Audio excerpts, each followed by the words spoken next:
This is my Pretty Woman look. Or was she had that?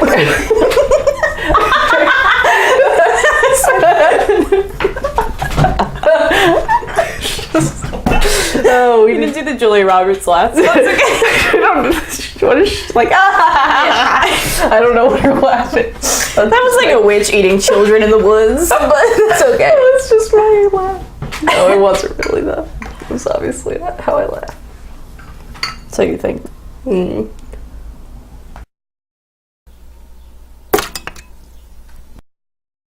Hi everyone, I'm Rebecca. And I'm Sarah. And today we have for you a book haul. It's very weird, but I only recently discovered going to thrift stores to get books. Like, why did I not know about this? I'm gonna buy like Wuthering Heights or something. Like, you don't need to buy a new copy of Wuthering Heights. Wuthering. Wuthering Heights. Withering. They're wuthering. They wither. The heights have wuthered. They have wuthered the heights. I haven't read that yet. No. I own it now though because I bought it at a used bookstore. Oh, yeah. We got this pile at a thrift store nearby that's called Savers. Savor. It's in Bristol, Connecticut. That's where we are. I bought too many books, which you will hear during every book haul I ever do. I will say the words, I bought too many books. Yes. Okay. The first book I bought is Tell the Wolves I'm Home by Carol Rifka Brunt. I should have looked at that beforehand. I'm so sorry. I knew nothing about this book. So I like to go to Target a lot and just look at books. And this is one that I kept seeing and I really love the cover. And it's very pretty. I feel like I remember Lala from Books and Lala read it and I don't even remember what she said about it, but I was like, I want to read this now.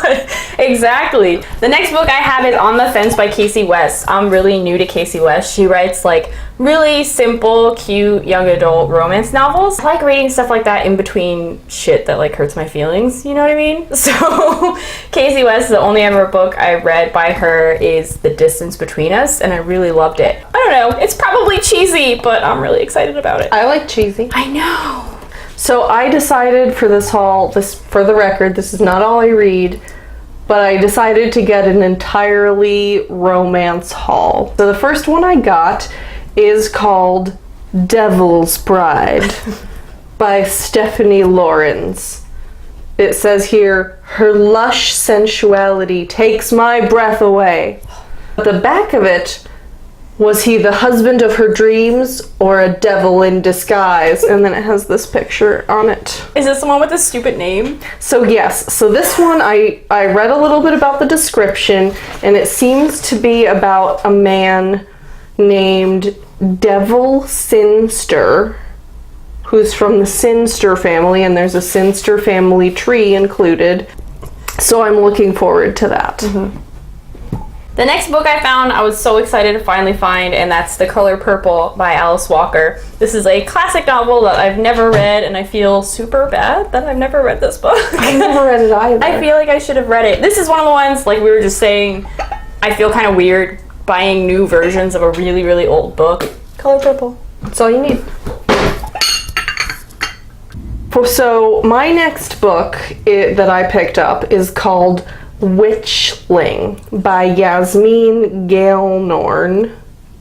It's about a bunch of sisters who are like half fairy, but they like work for the Otherworld Intelligence Agency, but there's like drama because they are like turning into cats or they're vampires or whatever. One of the reviews on the back says reminiscent of Laurel K. Hamilton, but with a lighter touch. Now, I actually think that Laurel K. Hamilton has too light of a touch sometimes, so I might actually... How light is this touch? I know, this touch might be, like, really light, but we'll see. It sounds ridiculous, and I like ridiculous, so Witchling, we'll see how that goes. The next book I got is The Blind Assassin by Margaret Atwood. I've never read a Margaret Atwood book. I love Margaret Atwood. I'm really sad. I feel like I should, because she's just a name that if I see her, I'll most likely pick up the book that I find because I know I'm going to like her. Oh, I didn't read that.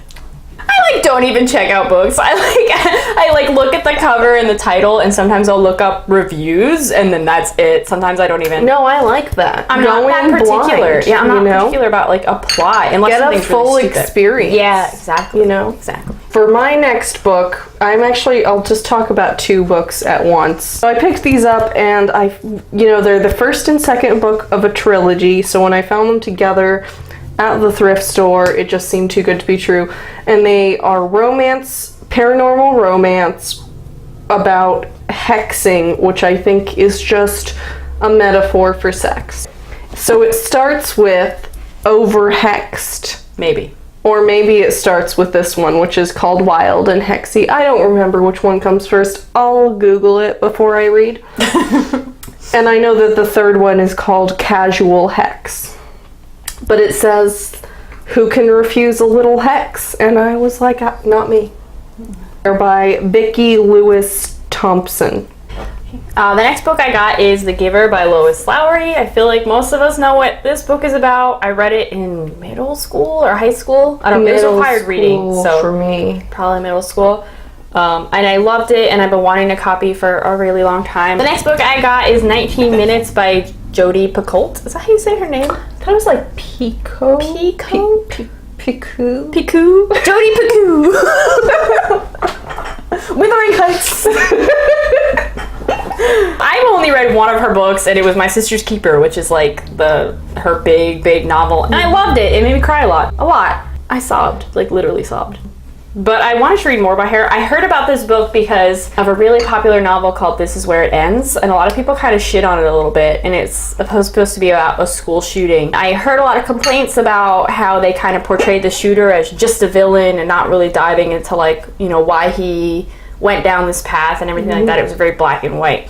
So I had heard that 19 Minutes was a much better portrayal of like what goes on emotionally from a school shooting. It sounds like I'll probably cry again, but we'll see.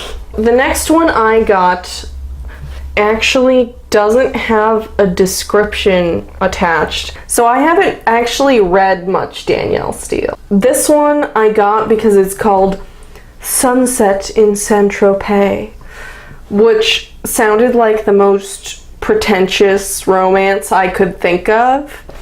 But I've actually already read a couple pages, and I can tell you that at about 10 pages in, it's the most pretentious romance I could think of. So she read it out loud. It was pretty funny. So I'm looking forward to that. Maybe we'll talk about this one later. I don't know that I recommend it. I mean, I haven't read all of it yet, but it's about what I expected. The next book I got is A Man Called Uwe. We think it's Uwe. We just looked it up. I'll go with Uwe. I don't know. By Frederick Bachman. This is another book that I constantly saw at Target, and it's been kind of raved about a little bit, and a few people on Facebook read it and they really loved it. The next book I found is all 3 volumes of Anne of Green Gables in one book. I have never read Anne of Green Gables, and everyone's like freaking out about it because the show came out. This cover is horrendous. Like, it's pretty bad. Yeah. It's not great. I don't care. So, the last book I obviously got based on the cover, and again, it's a romance, and it is by Laurie McBain, and it's called Wild Bells to the Wild Sky. Beyond riches and glory was the radiant splendor of love. Mm-hmm. Obviously, look at this cover. A bearded man caressing a scantily clad, sort of pajama-clad redhead on a tropical beach.